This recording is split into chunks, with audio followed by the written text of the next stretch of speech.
Salut à tous, bienvenue sur votre épisode de The Trick Play Podcast.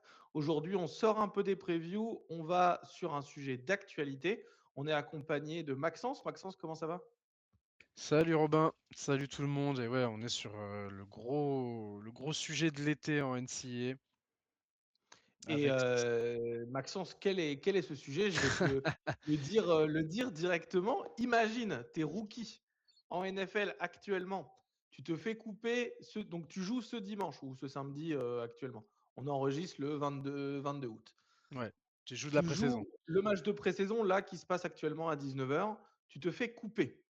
Lundi, on peut te retrouver en uniforme universitaire à faire ton camp d'été.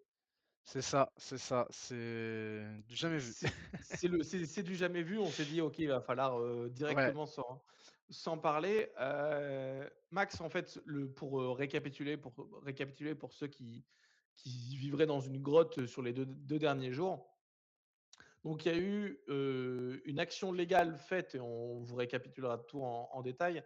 Il y a une action légale qui a été faite au niveau aux États-Unis pour donner une année d'éligibilité supplémentaire aux athlètes de la classe 2022.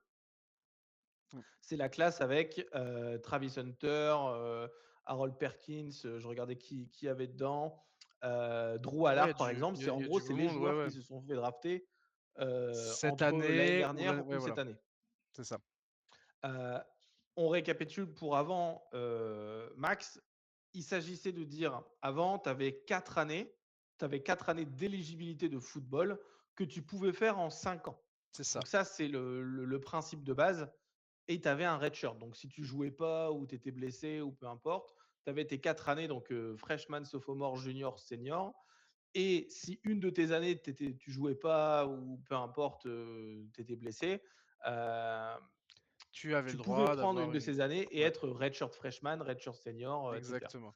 Le, le football universitaire, il y a quelques années, c'était encore très simple hein, au niveau du nombre d'années que tu pouvais faire, comme tu disais. Tu étais étudiant athlète. Quand on est étudiant, il y a plusieurs années avant d'atteindre le diplôme, tu avais 4 ou 5 années, parfois 6.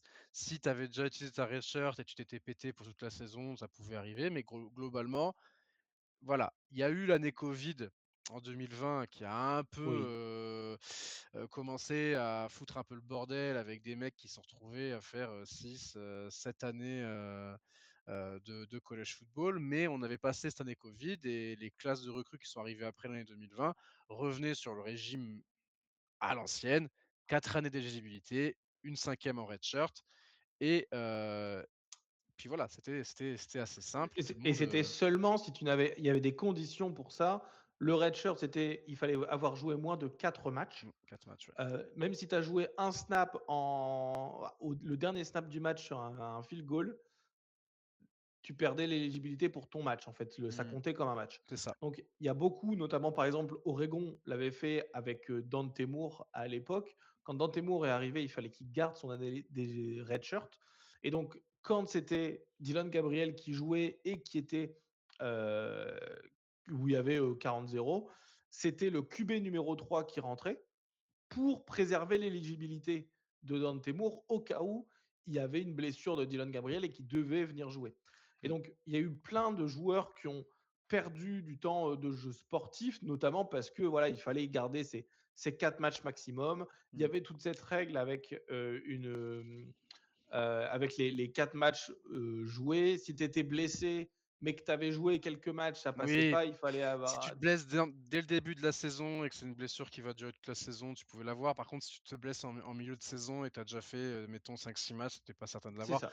Bon, après, pour les médicales, moi j'avais l'impression que c'était un peu au cas par cas. Oui, c'était totalement au cas Voilà. par cas et tu le vois notamment avec Evan Stewart qui est cette année en 5e année à Ouais, Oregon, à Oregon, ouais. qui s'est blessé à transfert, etc. Il se retrouve avec une année d'éligibilité supplémentaire. Exactement. Donc voilà, la base, quand vous faites, s'il y en a qui jouent à college football, vous savez, les années d'éligibilité, c'est la base pour construire votre roster. Quand les mecs deviennent seniors, vous savez qu'ils vont partir. Quand vous avez des freshmen, mais que vous vous dites qu'ils vont pas jouer, vous les mettez redshirts comme ça, vous les conservez. Bref, c'était vraiment la base. Et la NCA, en début d'été, a décidé de changer un petit peu son règlement, au niveau de ses années d'éligibilité.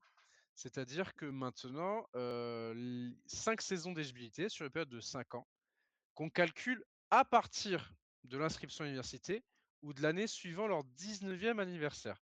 L'objectif de la NCA à ce moment-là était vraiment de simplifier, un système, qui était, qui était pas des fois pas toujours lisible. Je trouve que surtout l'année covid a rendu le système, un peu illisible parce que tu as des mecs qui se retrouvaient avec des red shirts qu'on avait déjà eu et cetera et la seule classe de recrutement qui pouvait pas, en profiter, c'est la classe 2022, des mecs qui sont partis maintenant. Exact. C'est parce que, pour te dire, enfin pour redire, c'est que tous ceux qui sont à l'université maintenant sont rétroactivement, et on leur donne cette enfin pas Mmh, rétroactivement, on leur donne cette 5e année d'éligibilité. Donc si tu es senior cette année, en fait, tu peux rejouer l'année prochaine déjà. c'est ça, Puisque en fait, avant et notamment dans NCAA, tu prends l'exemple de CFB 27, tu avais freshman, sophomore, junior, senior et si tu étais redshirt, tu avais redshirt senior. 5e année, Maintenant, il n'y a plus ça. En fait, on est catégorisé différemment. On est catégorisé freshman, sophomore, junior, senior, 5e année. Donc, c'est ça. fifth year. Il n'y a plus cette notion de redshirt. En fait, elle est Ouais, totalement annulée. c'est ça, On garde seulement 5 ans d'éligibilité basée sur l'âge. exactement. Euh, et Sauf qu'il donc, y a une seule classe qui a été exclue de ça, c'est l'année 2022. La décision s'est faite après que ces gars qui sont rentrés en 2022, bah, aient usé leur enfin, pas tous, il y en a certains qui sont encore là parce qu'ils sont redshirt seniors, mais il y a des gars, ils ont été seniors, ils sont partis et donc ça a été annoncé et donc il y a eu des juges qui ont été saisis pour, casser cette décision et permettre et il y a des juges qui ont donc pris des décisions de justice pour permettre, on va résumer grossièrement, à ces mecs-là qui avaient quitté la fac parce qu'ils avaient utilisé leurs années d'éligibilité, de pouvoir revenir. Tu m'arrêtes si je me trompe. c'est ça. En fait, globalement, l'action légale des joueurs qui a été menée par un joueur qui s'appelle Brock Wisne, Ouais, qui était basketteur à l'université de Northern Colorado, qui a déposé le 8 juillet une motion légale en fait au tribunal fédéral du Colorado pour dire qu'on lui avait volé cette année d'éligibilité exactement. rétroactive, que en fait il avait quitté l'université, Et que dû pour un derrière travail, et que etc. Et derrière on que autorise une 5e année, mais alors pourquoi moi j'ai pas le droit de c'est l'avoir? ça. Ceux de la classe 2021, quoi qu'il arrive, eux, ils ont plus d'éligibilité. Voilà. Mais c'est la classe 2022 qui a un peu ce statu quo en disant: «Moi, j'aurais pu faire 5 ans si tu m'avais prévenu il y a 4 mois». En fait, c'est C'est ça, ça. c'est que si on les avait prévenus avant qu'ils soient diplômés, généralement, la fin des cours, c'est en mai-juin. Mmh. Donc si on te prévient en mai-juin que tu peux refaire une année, il n'y aurait pas eu de problème. Mais là, il y a cette problématique disant: en juillet, on m'a dit que je pouvais faire une année, sauf que il y a 2 mois, on m'a dit que je pouvais pas et donc ce statu quo est hyper, hyper compliqué. Brock Wisneux de Northern Colorado attaque au tribunal fédéral la NCAA en qui est montée en ce qu'on appelle une class action, hein, aux États-Unis. Class action, c'est une action collective, qui veut dire que plusieurs athlètes comme nous, on appelle ça comment, en France, c'est, j'ai pas le terme, mais quand en fait plusieurs personnes se mettent ensemble pour porter plainte contre une organisation. Mmh. Imaginez demain, il y a une entreprise qui donne des cancers à tout le monde dans votre village, tout le village se met ensemble Voilà, c'est ça. et on attaque en Mmh. groupe plutôt que de chacun Exactement. attaquer notre côté. Donc ça, c'est ce qu'on appelle une class action aux États-Unis.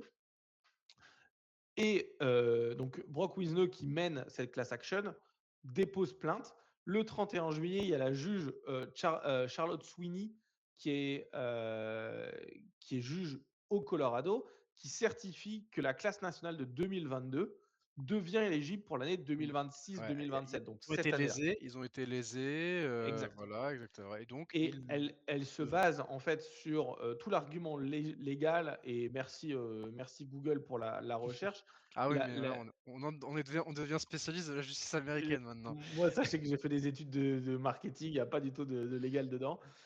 En fait, le point légal parce que se sentir lésé, c'est pas un point légal. Enfin, moi, je me Mmh. sens triste, c'est pas pour ça que je vais gagner une action en justice. Le point légal sur lequel il s'adapte, il s'appuie, pardon, Mmh. c'est la loi antitrust. La loi antitrust qui est le Chairman Act.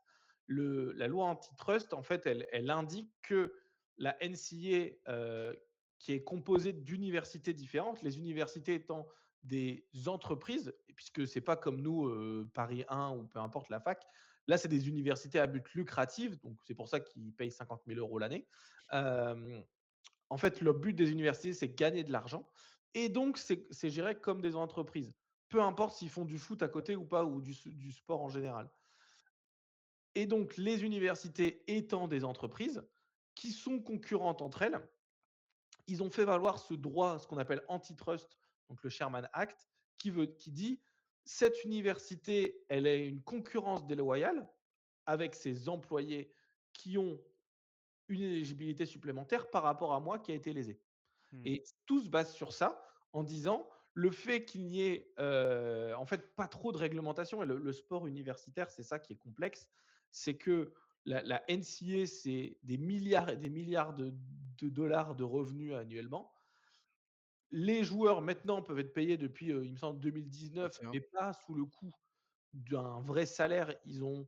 Et c'est pas l'université qui donne un salaire aux joueurs comme si c'était des employés, c'est les joueurs qui ont le droit de profiter de leur nom et les donateurs de l'université rémunèrent. Mais en aucun cas, les universités ne payent les joueurs. Donc il y a tout un flou juridique depuis l'apparition de la NIL, Name, Image and Likeness. Ce flou juridique, c'est ça qui, en fait, Maxence, est en train de tout causer Mmh. des problèmes. C'est comme il n'y a pas de loi, tout le monde va faire des Et actions puis en c'est légal voilà et dans chaque état. et dans chaque État. Et sachez qu'aux États-Unis, donc les États notamment, par exemple, comme le Colorado ou la Louisiane ou le Mississippi notamment, cette décision d'un juge local peut avoir un impact sur toute la conférence. Mmh. Notamment, on l'avait vu avec le cas du QB de Texas Tech, Sosby, qui un juge autorise le joueur à jouer, alors qu'il y a une décision nationale qui dit il ne joue pas. Ce juge local de Texas Tech, hein, Oui, oui, c'est oui, à je crois Lubbock. qu'il avait C'est fait comme sa si toi, fac tu vas là-bas, voir non? ton. Qu'est-ce qu'il y a? Il avait fait sa fac là-bas, je crois, non? Ou une Ouais, c'est histoire comme ça. En ça, fait, c'est un juge qui habite à Lubbock. La fac, elle est à Lubbock. C'est toi, tu vas voir ton oncle, tu dis: «Eh, est-ce que je peux jouer?» Ton oncle, il dit: «Oui», tu vois? Enfin Ouais, bah, bref. c'est ça. Mais en fait, et ça, Maxence, j'aimerais avoir un peu ton point de vue de où est-ce qu'on se dirige. Peut-être que c'est un peu trop tôt, Bah, mais on va parler surtout du gros problème que ça cause, et pas que dans le football d'ailleurs. C'est que, pen le sport universitaire aux États-Unis a une tradition amateur depuis ses débuts et il y a toujours eu une frontière entre l'universitaire et le professionnel. À partir du moment où tu rentres dans le monde professionnel, tu n'es pas censé pouvoir revenir en universitaire. Or, cet été, avec les différentes décisions de justice qui ont été prises, comme tu dis, comme on a dit au début, des joueurs qui sont actuellement dans des camps de pré-saison de NFL sont en train de demander à leur franchise de les cut pour qu'ils aillent retourner à l'université. Pourquoi? Parce que la NIL qu'ils vont pouvoir toucher, notamment à cause de ça, hein, la NIL qu'ils vont pouvoir toucher sur leur dernière année, l'année 2026, sera plus élevée que l'éventuel salaire qu'ils auraient espéré pu toucher s'ils avaient fait le cut. S'ils avaient fait le cut, parce que ça peut être des mecs aussi qui auraient fini en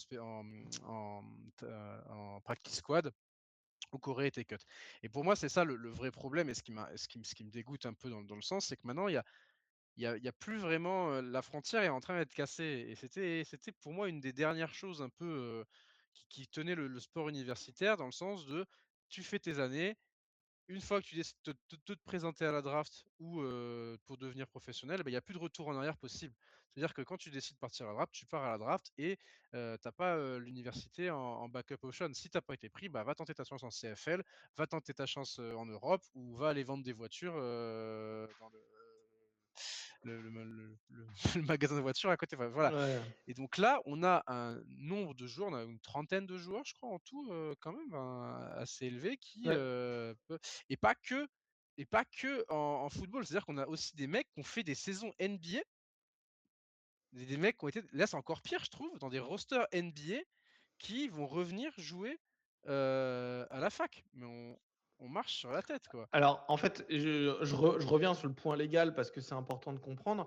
La décision au départ du Colorado, de la juge du Colorado, Charlotte Sweeney, cette juge dit: «L'éligibilité s'arrête quand tu signes un contrat Oui. professionnel». Et en fait, donc ça s'arrêtait là en disant, si tu as signé si tu es vendeur, Mmh. enfin un contrat professionnel en NFL dans une ligue de sport. Mmh. Heu, Si tu es au chômage et que tu vends des assurances, Mmh. là tu peux revenir. En revanche, la Louisiane va plus loin. En fait, la Louisiane, le 19e, en gros, la cour du 19e district, qui est le juge William Jordan, qui est même pas un juge national, hein, c'est vraiment le 19e district de la Louisiane, qui dit ça, qui dit que, en fait, pour 33 athlètes, donc notamment ce que tu disais pour le chiffre, 33 athlètes, et qu'en fait, elle va plus loin, en fait. Enfin, ce juge-là va beaucoup plus loin en disant signer un contrat professionnel n'annule pas l'éligibilité. Mmh. En fait, il injonge, en fait, il donne ce qu'il appelle une ordonnance de restriction temporaire en disant la classe 2022, peu importe ce que la NCA dit, toi, tu as le droit de faire. Mmh. C'est ça. Et ils disent, si tu as signé un contrat, et c'est là où arrive, parce qu'au départ, le point le point de la juge du Colorado disant, si tu as signé un contrat, tu n'as plus le droit de jouer, ça, c'est entendable. En Ça disant, tu as protège été encore un lésé, peu, tu vois? Ça ça protège encore un protège peu un le peu truc. encore. Mais Ouais. là, le juge de la Louisiane sort totalement du contexte Mmh. en disant, tu peux avoir joué, tu peux revenir. Tu peux Si tu avoir as fait, pas 2 sacs, en match de pré-saison et marquer les esprits et quand même envisager de repartir jouer dans ta fac, tu vois? C'est exactement, c'est le cas de Jack Pyburn, Pyburn, ouais, notamment. Jack Pyburn qui est qui avec est les Buccaneers actuellement. c'est ça, qui retourne à LSU. Mmh. Et Il a fait 2 sacs en pré-saison. c'est ça moi qui m'énerve un peu parce que normalement, l'université doit te permettre d'arriver en NFL. Une fois que tu arrives en NFL, tu arrives en NFL et bats-toi pour gagner ta place. Tu es pas censé, aller en NFL et puis te dire: «Ah, je vais repartir à l'université». Non, heu, il y a des trucs à respecter. Sinon, en fait, les dernières choses qui font tenir un peu le sport universitaire, qui est quand même déjà fortement fragilisé avec le portail des transferts, les réalignements et cetera. Là, on est vraiment en train de balayer les dernières fondations, les derniers principes du fait même d'être un étudiant athlète. Et Mmh. puis le renfort pour ces équipes-là, qui vont récupérer des mecs qui se sont préparés pour la draft NFL, qui ont été dans des camps d'entraînement NFL, donc qui ont pris une expérience, Qui sont inimaginable, forts. qui sont forts, qui ont 23-24 ans, donc des mecs qui voilà, physiquement c'est pas des sophomores de 19 ans, tu vois? Ou 20 ans, Mmh donc mh. il y a ce côté-là aussi. Mais donc ouais, moi c'est pour ça que je trouve que c'est là on joue un jeu dangereux. Mais c'est un peu ça toujours avec les Américains, c'est que ça part d'un bon sentiment et puis, ça s'engouffre toujours là-dedans pour, tu vois, trouver la faille dans le système et finalement ouvrir à des mecs qui ont signé des contrats pro. Alors Et pour le coup, c'est ce que la juge, enfin le juge qui a donné cette, éligibilité supplémentaire, enfin, en donnant l'éligibilité supplémentaire, le juge justifie son action de dire: «Ils ont le droit de revenir» par: mmh, «C'est la NCAA qui s'est mis dans cette merde», pardon, mais, mmh, c'est la NCAA qui s'est mis dans cette impasse. C'est c'est le ça. terme Mmh, exact qu'ils ont exactement. que les juges ont Alors, utilisé. la petite, chose, c'est qu'ils peuvent pas repartir de leur camp d'entraînement, NFL comme ça. Il faut qu'ils rompent leur contrat et qu'ils remboursent les sommes déjà touchées. Donc il y a quand même quelques garde-fous. Maintenant, si les mecs sont prêts à repartir dans leur fac, ça veut dire qu'ils ont l'assurance que la NIL qu'ils vont toucher va permettre de rembourser, les sommes qu'ils ont touchées, en NFL. La NCAA a réagi, puisque cette nuit, elle a réussi à suspendre temporairement, la décision. Alors, c'est un peu particulier parce que, ça a été suspendu, sur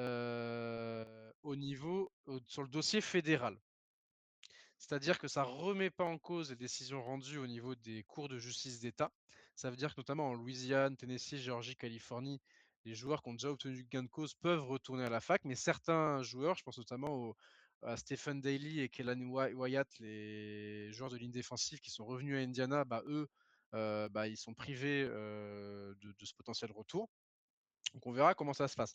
En tout cas, la NCAA a réussi à geler un peu le truc et une décision définitive, la saison redémarre la semaine prochaine avec la week 1 et dans 2 semaines, enfin avec la week 0 et dans 2 semaines avec la week 1. Une décision définitive risque de prendre du temps et va peut-être qu'ils vont réussir à empêcher ça, en gagnant un maximum de temps. Donc là, on est vraiment sur le début d'une espèce de bras de fer un peu, de décision, contre-décision, appel et cetera machin, donc on ne sait pas où on va se diriger là-dessus. On verra, est-ce qu'il y aura des joueurs qui vont pouvoir revenir et d'autres qui pourront pas? Mais du coup, les mecs qui pourront pas, ils vont se dire: «Bah, pourquoi nous on peut pas revenir?» Je trouve que là, on la NCAA a ce truc de se compliquer la vie, tous les étés, j'ai l'impression. Il y a toujours un truc. Il y a toujours un truc, qui fait l'actu, mais tu sais, pas une actu sportive, agréable ou quoi, toujours, des trucs, longs devant des cours de justice, des machins, des Après, ça vient aussi de la façon dont les États-Unis sont, oui, bien sûr. sont construits parce que et c'est ça que tu vois en termes de c'est pas, équitable pour les joueurs qui ont pas d'éligibilité de la classe 2022 parce qu'ils sont pas dans le bon état, parce que la Louisiane, elle Mmh. avait dit oui et Et cetera. l'Indiana, en fait, ils ont rien dit, donc en fait, la décision fédérale tombe sur eux. Enfin, tu vois? C'est ça. Et donc cette, tu as u l'aspect équitable entre les universités et entre les États, C'est il est compliqué. totalement parti et l'équité sportive, moi je trouve qu'elle est pas respectée non plus l'équité sportive dans le sens où tu as un joueur qui a fait les training camps NFL, s'il est nommé et en fait c'est ça le notamment par exemple pourquoi, Stephen Daly et Kellen Wyatt, ils ont pas pu, revenir parce qu'ils n'ont pas été nommés explicitement dans les en fait, il fallait que leur nom Ouais. soit dans le document légal, notamment de la Louisiane et cetera. Mmh. Donc eux, étant donné qu'ils ont juste ils se sont servis de cette règle et ils ont sauté sur l'occasion parce que le timing, il est hyper rapide et Très, c'est très ça que court. les C'était gens, il fin faut c'était qu'ils fin comprennent. juillet, hein, la décision, C'est donc que le 31 juillet, ils ont l'injonction. Le, heu, le 19 août et c'est ça qui en fait, le 19 août, c'est il y a 3 jours. Le 19 août, la Louisiane dit: «Tout le monde a le droit de revenir, peu importe si tu as joué en NFL». ouais.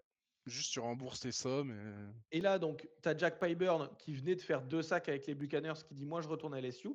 Tu as, notamment Daquan Wright, le tight end, qui était un titulaire à Ole Miss, qui est sur le rooster des Browns, Mmh. qui demande à être coupé officiellement par son équipe Ouais, en ouais. disant: «Je m'en fous d'être coupé le 30 à la fin des 4 matchs de pré-saison ou des 3 matchs maintenant, à la fin de la pré-saison où généralement ils coupent leur rooster de 90 à 53 joueurs».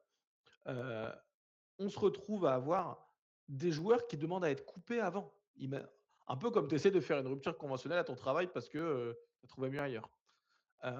Et c'est ça et moi ce qui me dérange en majorité aussi et ça, je pense que Max, tu es la personne parfaite, c'est que les universités les plus riches qui peuvent payer des NIL, donc des sommes, à, Mmh. Ah bah oui, eux, 6-7-8 chiffres ils peuvent et ben, ils sont récupérer hyper sec. avantagés alors que les petits par exemple des joueurs qui seraient, je pense à,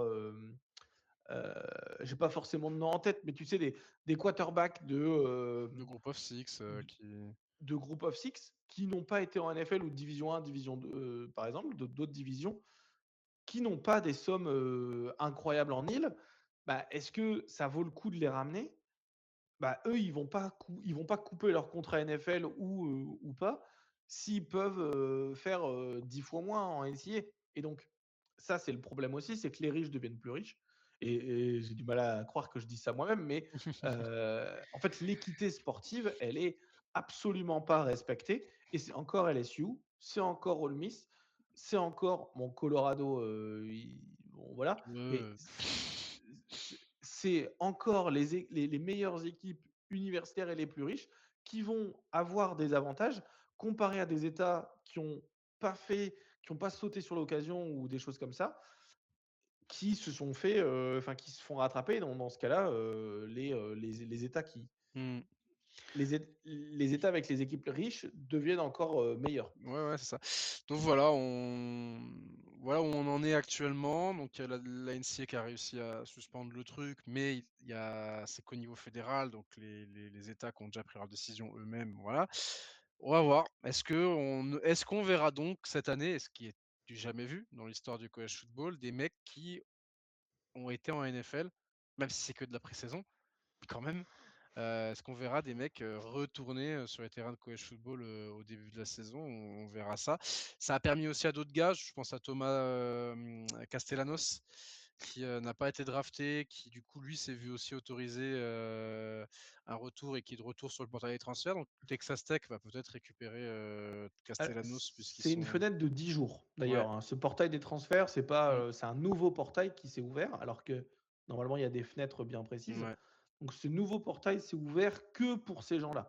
Oui. C'est-à-dire que, toi, tu as perdu ta bataille, pour être quarterback numéro 1, tu peux pas transférer dans celle-là, donc Non, c'est non. que C'est pour les que les mecs joueurs. qui sont pas dans les équipes, voilà. Exact. Mais encore une fois, où est-ce quel est ton sens du cadre dans NCAA? À Bah, l'époque, la NCAA, c'était vraiment c'était ce cadré. truc qui était: «OK, tu pas le droit» et notamment on l'avait vu sur, la règle des transferts. Tu sais, la règle des transferts où les Mmh. joueurs demandaient ce qu'on appelle des waivers, donc pour dire: «Moi, j'ai le droit» à l'époque, quand tu transférais, tu devais attendre 1 an. Tu ne Ouais, pouvais pas alors ça jouer. dépendait. Si tu Ça étais déjà dépendait si si tu tu avais un waiver ou pas. ouais, si tu avais déjà graduate, tu avais le droit de Oui, rejouer directement. Tu avais aussi des histoires entre si tu transférais au sein d'une même conférence ou entre conférences. Mais en tout cas, les transferts étaient pas aussi gratuits qu'aujourd'hui. Ça veut dire que c'est si ça. tu voulais transférer, des fois, tu étais obligé, comme tu disais, d'attendre une année sur le banc et tu étais des fois même pas forcément redshirt, si tu l'avais déjà Non, prise, et bah, si tu tu l'avais avais déjà prise, tu perdais ton ouais, ouais, éligibilité. imaginons que tu étais junior, bah, tu faisais toute Exact. ton année junior sur le banc et tu pouvais jouer qu'en année Et senior. au-delà de ça, tu avais aussi enfin la NCAA avait un vrai pouvoir en disant: «Toi, tu joues pas», puis personne jouait. Un peu Mmh. comme, c'était le receveur de North Carolina à l'époque, un vrai bon talent. Il savait toujours pas en semaine 4 s'il allait pouvoir jouer. Walker? Ouais, il me semble que c'était Walker, Tez Walker, je crois, hein? ouais, c'était Tez Walker Il y a exactement. quelques années. Ouais, ouais. Heu En fait, et la NCAA avait ce truc un peu, c'était l'ogre, on va oui, dire, en c'est disant: j'ai voilà. «On contrôle, toi, tu subis ce que nous on dit». Sauf qu'aujourd'hui, les conférences sont devenues plus puissantes que la NCAA, en tout cas Exact. certaines conférences et font leurs lois et je te rejoins sur le truc. Je sais pas, les gens qui nous écoutent, je sais pas à partir de quand vous avez commencé à suivre la NCAA. Robin et moi, moi, personnellement, j'ai commencé à suivre en 2017. Pour Robin, je sais pas, quand, 2014. 2014. C'était une époque où la NCAA, les équipes universitaires étaient simples à suivre. Dans le sens où tu avais ta classe de recrues lycéennes. Ces mecs-là faisaient ces 5, 6, 4 années chez toi. Il y avait très peu, voire pas du tout regarde, je me suis amusé il y a quelques jours à aller voir, tu sais, les classes de transfert, hem, en 2019, en 2000 il y a des années où il y a personne. Il y avait des Ouais, années où personne transfère et à partir de 2020-21, tu as une liste de f bon bref.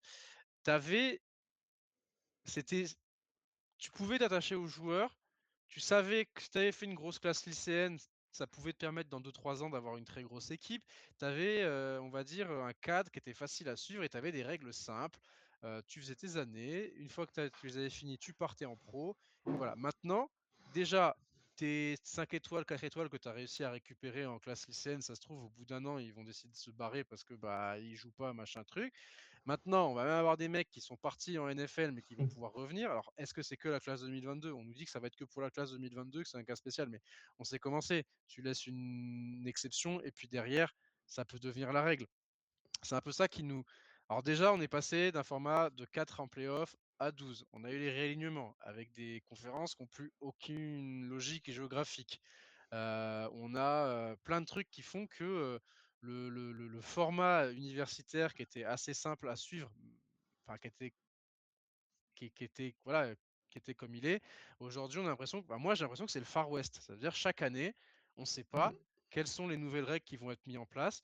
On ne sait pas qu'est-ce qui va être possible, plus être possible. Ben, c'est un peu, c'est ouais, c'est devenu très dur. Moi, je prends mon cas avec UCF. Tous les ans, on découvre 22 nouveaux titulaires quasiment là. Ça fait 3 ans, ouais. on a, Mais parce que vous avez pas la puissance financière voilà, de garder parce les que voilà mecs et et je donc et encore, nous, on est maintenant en Power 4, mais je pense, moi qui suis beaucoup le groupe of Six, c'est tellement triste de voir des programmes. Je pense à North Texas, par exemple. il y avait plus rien. Ils ont fait une saison de fou l'année C'était dernière et tous les mecs sont partis. Donc en fait, les programmes maintenant, tu as l'impression que ça devient comme notre football à nous, où tu as des petites équipes qui arrivent à faire des grosses saisons et puis l'été qui suit, les grands d'Europe, achètent tous les mecs et l'année d'après, tu te retrouves avec une équipe qui ressemble plus à rien. Bah, en college football, ça arrive aussi et maintenant le dernier clou, on va dire un peu dans notre cœur de fan, c'est, qu'on va autoriser des mecs qui sont en train de faire la pré-saison NFL à revenir en college football alors que putain le rêve des joueurs, l'objectif quand tu es joueur de college football, c'est d'arriver à ces fameux camps de pré-saison.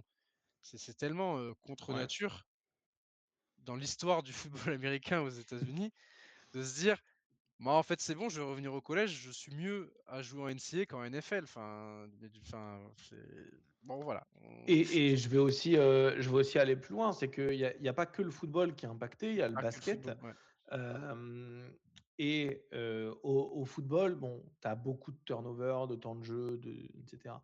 Au basket, tu as 15 joueurs max dans ton équipe. Mmh mh. C'est-à-dire que s'il y a un joueur et ça, je pense que c'est quand tu disais le Far West, je crois qu'on en arrive en fait à ce Far West. Le basket, c'est encore pire le college basketball C'est maintenant. encore pire parce que tu as des joueurs qui ont joué en NBA qui sont, voilà, qui Bout sont de fond de banc, roster, qui vont revenir dans des top universités parce qu'ils ont joué en NBA donc ils sont bons. mmh. Hem Toi, tu es un petit sophomore, junior, tu vas et enfin c'est ça pouvoir être que titulaire et on va dire: «Non mon pote, allez hop!» et mon point arrive sur est-ce que tu as pas des joueurs de ce qu'on appelle des underclassmen, donc des joueurs de freshmen, sophomores qui Mmh. se sont fait sortir des rosters ou qui ont perdu du temps de jeu parce qu'il y avait des années d'éligibilité, Mmh. pour un autre gars. Est-ce que ces gars-là vont pas attaquer la NCAA ou Et oui, l'équipe oui, on en est, disant: «Moi, je veux une sixième année mais du coup, oui, parce ouais. qu'on m'a pris mon année Mmh. freshman où j'étais censé On jouer, mais il y m'a a un c'est gars ça. qui est venu». Et c'est un peu comme, c'est comme quand tu pousses quelque chose, à un moment, ça sort de l'autre côté, tu vois? Mmh. Et c'est ça, c'est que là, on pousse vers le bas parce que ceux qui sont en haut, ils arrivent vers le bas et donc ceux du bas, ils vont sortir. Mmh. Mais s'ils sortent, est-ce qu'ils vont pas attaquer la NCAA en disant: La «Je veux une la sixième année»? la NCAA d'ailleurs avait décidé de ne pas donner cette cinquième année, à la classe 2022 parce qu'ils disaient: «Bah, ça va empêcher le développement des lycéens qui viennent d'arriver». Oui, Et sauf que, bah, malheureusement, bah, c'est pire. c'est pire et c'est arrivé. Donc on verra. On verra, la suite. La saison arrive vite, hein, L'avantage de ça, c'est que la NCAA, comme tu l'as dit hier, donc on enregistre le 22, mmh, le 21, ils ont fait cette injonction pour bloquer ça, à part ceux qui avaient été nommés. Mais en fait, une injonction pour bloquer, c'est pas permanent. Cette injonction pour bloquer, elle est temporaire et donc qui ne dit pas que dans 3 semaines, dans 3 semaines, un mois, en week 4, on se rende compte que, en fait, ils peuvent jouer mmh, ou qui ne peuvent pas jouer. Et notamment, c'est ça ce truc, c'est que et c'est le coach de Gonzaga, au basket, c'est Mark Few qui dit: «Moi, je refuse de faire entrer un joueur qui aurait potentiellement l'éligibilité, donc qui serait nommé, parce que si derrière on me prend en fait, on me dit: "En réalité, il a plus le droit, il a eu le droit, il a plus le droit et mmh. cetera". C'est les montagnes russes, c'est la fin des montagnes russes, il a plus le droit.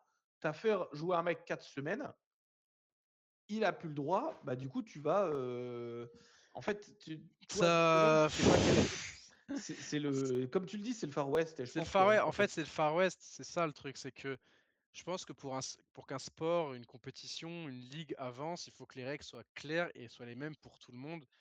Et il y a rien de pire, pour le développement, d'un sport ou la continuité, parce que, je pense pas que le college football cherche à se développer, il est déjà si big aux États-Unis, mais pour garder la confiance du public, il y a rien de pire que des règles qui changent tous les 4 matins. bah et là, moi, je te pose la question, Max, où on s'en va? Où est-ce qu'on s'en va avec ça? Est-ce qu'on s'en va vers un système universitaire qui n'est plus de l'amateurisme? On n'est plus déjà dedans, C'est déjà plus, mais oui. mais officiellement, où les universités doivent officiellement payer les joueurs et donc ils ont des statuts de travailleurs. Pour moi, on y arrivera un jour malheureusement, hein, Mais dans parce ce cas-là, que est-ce que tu peux dire qu'ils sont étudiants? Non, ils sont travailleurs. non, c'est ça, mais bien sûr. Heu, Parce que, enfin, faut quand même vous dire que l'histoire du sport aux États-Unis, l'universitaire, c'est la base. Le sport est né dans les universités américaines. Le statut d'étudiant athlète, c'est un truc qui a, 150 ans, 155 ans et ce qu'on vit aujourd'hui dans le sport américain, c'est une révolution donc effectivement, devenir des travailleurs au sein d'une fac en tant que joueur et plus en tant que joueur à étudiant, c'est une révolution, qui met fin à 100 presque, on a fêté, c'était en 2019 les 150 ans, donc là maintenant en 2026, donc ça fait 156 ans, 157 ans que le premier match a été joué, donc ouais, ouais, non, on est sur, une révolution dans ce sport-là, mais de toute façon depuis le covid. Depuis le covid, le sport, c'est ça regardez à quoi ressemblait le college football lors de cette fameuse saison des 150 ans en 2019 et à quoi il est Ouais. maintenant. Ouais, non, mais c'est 2019, c'est tellement proche et à C'était il la y a fois ça te 6 ans. paraît tellement loin et en fait, c'est surtout ces 6 ans, ton sport, il a Ah 7 changé ans, mais 7 ans maintenant. et on le voit sans pour autant, dévoiler tout. On le voit avec, Augustin, on le voit avec Baptiste, on le Mmh. voit avec, Elio. Ils ont vraiment du mal à continuer à suivre le collège football parce que c'est devenu, impossible à suivre de moi, mon joueur préféré, la recrue 5 étoiles que je suis depuis le lycée qui commit dans mon équipe, demain il s'en va. Mmh. Heu, C'est ça. il est pas content, Elio à Maryland, tous ses joueurs, ils s'en vont. Non mais oui, Augustin, lui qui était là pour le sport universitaire pur et dur, l'aspect, très culturel, ouais, tradition, ouais, maintenant c'est que de l'argent. parce que Tout le ouais, monde tout le monde a i des problématiques avec ça. on on en arrivera presque un jour peut-être à avoir des universités qui déménagent, hein.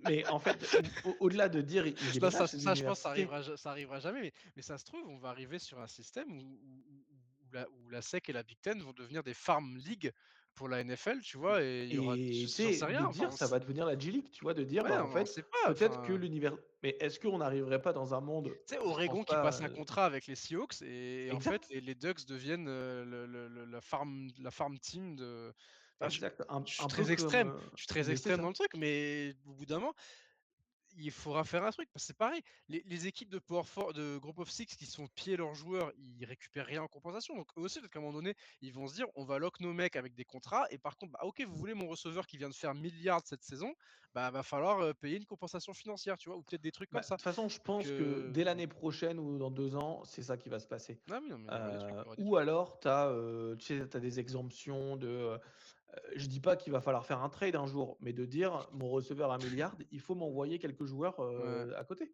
Ah, votre 4 étoiles là qui a pas réussi à percer là, qui est nul là, on le prend. Mais en fait et c'est ça tout est là le problème, c'est que l'aspect du sport universitaire, il y a cette notion d'étudiant athlète Mmh, et il y a qui est en beaucoup train de notamment enfin, dans le de football en tout cas, dans le football parce dans le que football, mais même en au basket, basketball, mais hem, dans les sports l majeurs, on va dire.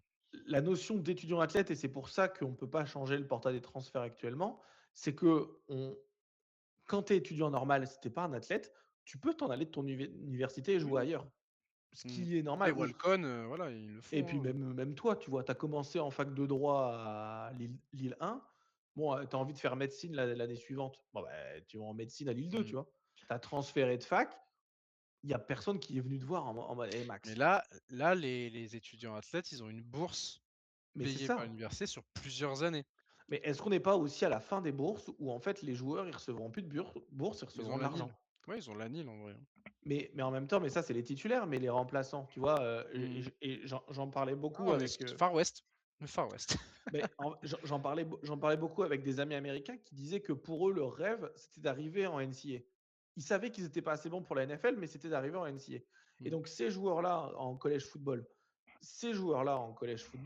qui ne sont pas qui ont pas la NIL, c'est inconnu. C'est des mecs, moi je les connais, Mmh. Arby's ou C'est Coca-Cola, ils les connaissent pas. c'est les mecs à 0, sur College Football là qui font ton bout de depth chart, Ces mecs à 0 sur college football qui font le bout de depth chart, en réalité, si tu enlèves la bourse pour ces gars-là, ils vont devoir payer Ouais, l'université. ouais. Oui, parce Et qu'on rappelle que c'était aussi un moyen pour des mecs qui d'avoir des diplômes dans des bonnes universités, ouais. ouais et bon après ça dépend des Oui, universités. Oui, mais si tu quand vas à même, Michigan, tu as un bon c'est truc, on va mais dire que c'est des types sans leur capacité dans un sport, ils auraient peut-être et c'est jamais ça pu et non prétendre. mais plein et tu entends toujours.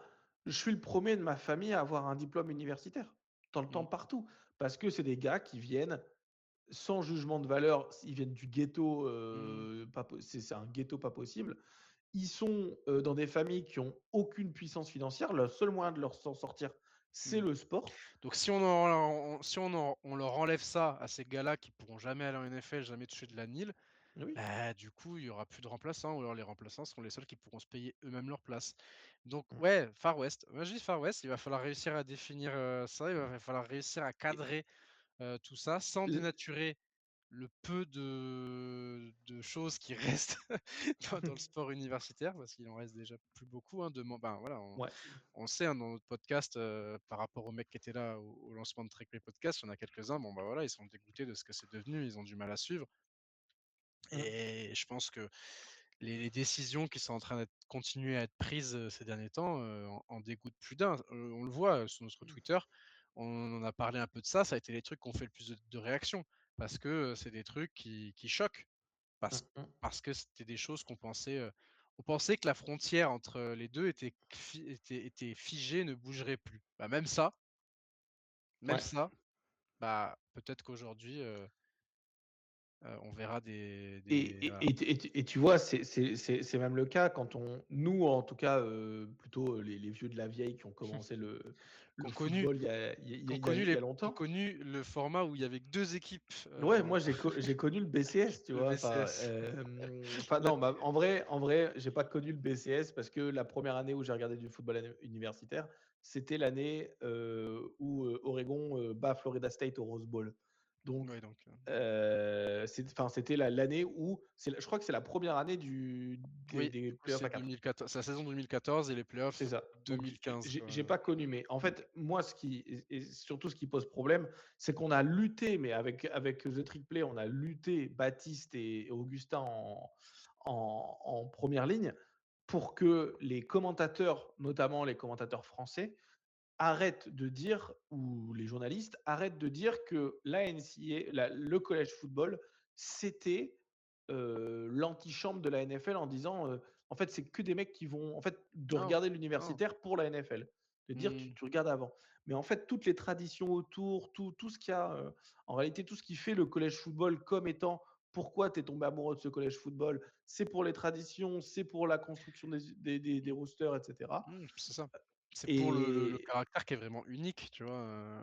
c'est ça, et il y a rien, et en fait, le sport universitaire américain et surtout le college football, il y a rien dans le monde qui se rapproche de ce sport. Mmh Heu, et j'irai même plus loin, moi à chaque fois maintenant que je parle un peu du college football à des gens autour de moi et tout, je leur dis: «C'est ce qui se rapproche le plus en termes d'ambiance, en termes de trucs, c'est ce qui se rapproche le plus de notre sport à nous». Tu vois, oui, et en termes de tradition, d'histoire et cetera, c'est voilà, les facs ont autant d'histoire que des clubs de foot chez nous, tu vois? Donc tu as tout ce côté-là, folklore, le pageantry comme ils disent ouais, pas les de Gentry, ouais. qui fait qu'on aime ça, mais c'est en train, comme tu dis, si on se dirige vraiment sur une antichambre de la NFL, bah, on est en train de casser ce truc. Ouais, Max, on va conclure sur, une note un peu plus, positive ou slash, pas forcément. Heu, la NCA donc, pousse notamment l'administration Trump à légiférer sur le college football, et c'est ce que tout le monde, justement, Trump le dit souvent, «Je vais, régler le college football». Il utilise ce terme: «I'm gonna fix college football». Oui, on verra. Tu sais, de dire: «OK, moi je suis surpuissant», mais en fait, ce que la NCAA demande, c'est d'avoir une suspension, en fait, de l'antitrust. Donc la loi antitrust, qui est les universités qui compétitionnent contre d'autres universités. La NCAA veut sortir de cette réglementation, veut avoir une exemption pour dire comme ça on n'est plus attaquable. Mmh. Et ça, enfin, c'est positif ou négatif, c'est que ça ferme la boîte de Pandore. De dire, Attention aux excès du coup, c'est attention, ça, c'est qu'on n'est plus attaquable. mmh, Le fait d'être plus attaquable, la NCAA retrouve son statut dominant en disant plus personne peut nous attaquer. Et actuellement, c'est le problème de dire un juge local peut déstabiliser tout le le, pays. la meuf du Colorado. Elle a déstabilisé entièrement la NCAA entière pour euh, alors qu'elle est locale, tu vois. Mmh. Et donc, oui, c'est à deux tranchants parce que tu fermes la boîte de Pandore, mais en même temps, est-ce que tu n'en ouvres pas une autre en disant tu donnes des pouvoirs complets à une organisation qui, historiquement, est pas super Non, friendly ça pour faudra voir. tout le monde? Faudra voir d'ailleurs, faudra voir ce fameux projet de loi, je crois, hein, qui doit être discuté mi-septembre. Ouais, par le Congrès américain. et Donc qui va c'est quand avoir même haut, hein, le Congrès, ouais, qui va avoir beaucoup de répercussions parce qu'il peut peut-être ouvrir un réalignement, de fou aussi, dans les années à enfin bref. Là, on a peut-être voilà, l'épisode est déjà long, mais c'est pas fini. Disons que c'est pas fini. Il y a déjà ces décisions de justice avec cette fameuse 5e année pour la classe, 2022 et puis il y a ce gros projet de loi, comme tu viens de dire, qui peut-être peut consolider la NCAA ou peut-être la détruire parce qu'on verra, parce que les débats, parce qu'il y a des amendements qui sont en faveur de la NCAA, puis il y a des amendements qui sont plutôt en faveur des conférences ou des facs qui aimeraient quitter leur conférence, tu vois? Donc on verra ce qui ressortira de ce gros, moment de l'histoire, du sport universitaire américain qui se décidera au Congrès, comme tu dis, là on n'est pas sur le petit juge du coin, on est quand même sur la plus haute, chambre, législative, ouais, du pays donc on verra tout ça, mais en tout cas, on n'arrête pas le progrès puisque la week 0 c'est la semaine prochaine, mon bon et on Robin y est. et on y sera On y à sera, Dublin, pardon. on y sera à Dublin, mon bon Robin. J'ai hâte de te voir, Max. Ça va être C'est la première fois qu'on va se ouais, voir en vrai. en vrai, D'ailleurs, ouais. Mmh. on finit sur ça, mais ça va être super. Et bah, fini un mot, je pense. Plutôt optimiste ou pessimiste sur la suite du sport Le universitaire? problème, c'est que ça fait des années qu'on a plein de nouvelles qui nous donnent pessimisme, donc je sais que je continuerai à être devant et à être autant émerveillé parce que le sport en lui-même ne change pas et ça reste un des meilleurs sports à regarder. Maintenant, je suis quand même plutôt pessimiste, tu vois, sur la suite. Je pense que si tu aimes en fait, si tu découvres maintenant, ça ne te changera pas parce que tu vas le découvrir maintenant, mais si tu Ouais. ça fait plusieurs années que tu le suis et que tu t'es attaché et à à ce que c'était avant, bah, forcément, ouais, plutôt pessimiste. Ouais, pareil. Eh bah, écoutez, merci, merci à tous et merci Maxence et on se Merci voit la Robin. semaine prochaine. On se voit la semaine prochaine. On Bye essaiera de vous bye. faire, vivre un petit peu ça, on restera connecté sur Twitter, peut-être, sûrement sur le One to Six aussi, on essaiera de voir si on peut faire Oui. un petit duplex et puis on va faire en sorte de vous créer du contenu autour de ce match-là qui sortira plus tard sur la chaîne YouTube. On va inviter Bill Belichick, au One to Six. Exact. Non, Bah, écoutez, ou Sonny Dyke, merci à ou tous et Sonny on se voit Dyke, bientôt. coach de TCU, il a droit aussi.